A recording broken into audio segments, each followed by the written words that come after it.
16 or just 16. But PUMACOL. Chill for real. Chill for real. Me tell you this. Chinonzi Puma kwa chisi right fan karoko reku left a chisi bo.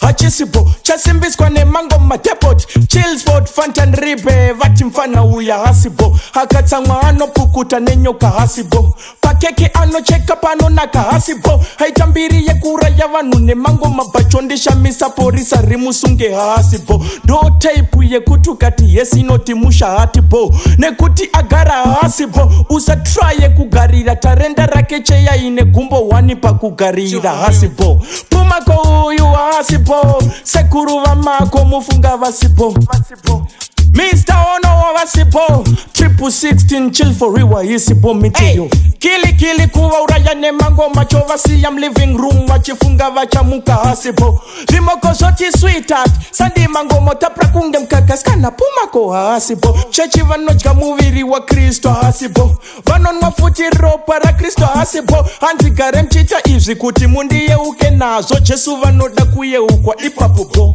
PUMACOL uyu hasibo Mr. Ono umufunga vasibo Sekuru vamakwa vasibo Triple 16 chill for real hisibo me tell you Ziri easy kunge BHO Hasi fine mutsage patwa station hasibo Entertainer fan ka G.I. Joe Akavasiya musi one set ready go hasibo Rova kapaka na RKO Aite mistake pahanzi Riddimiro Kushipa ngoma kunge futi po Panasi Tombo kumira pari ipapa me tell you PUMACOL uyu hasibo Mr. Ono umufunga vasibo Sekuru vamakwa vasibo Triple 16 pamangoma hisibo mitelo PUMACOL uyu hasibo Mr. Ono umufunga vasibo Sekuru vamakwa vasibo Triple 16 chill for real hisibo mitelo Chill for real, yeah Mr. Ono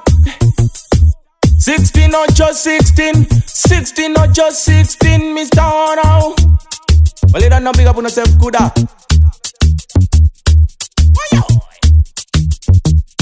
16 or 16 or just 16 For real.